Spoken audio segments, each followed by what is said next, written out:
عصر آتش بهتره یا عصر تاریکی؟ کدوم انتخاب بهتری؟ عصر آتش، دنیایی پر از نور، نظم و قدرت. ولی این نظم و قدرت بهای کلی فداکاریه و وقتی که شعله به خاموش شدن نزدیک بشه همه چی فرو میپاشه.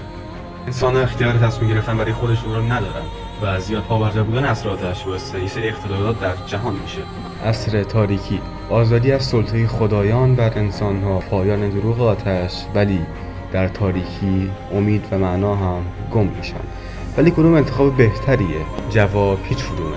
عصر هالو، نه نور نه تاریکی، بلکه دنیای کسایی که فراموش شدن، هالوهایی که دیگه به جنون مبتلا نیستن. توی دارک سوز 3 تو با در سلطه بردن آتش شاه اونایی میشی که هیچ کس براشون نجنگید. آتش خاموش میشه، تاریکی فرو میریزه، ولی هیچی همیشه میمونه و تو بهش معنا میدی.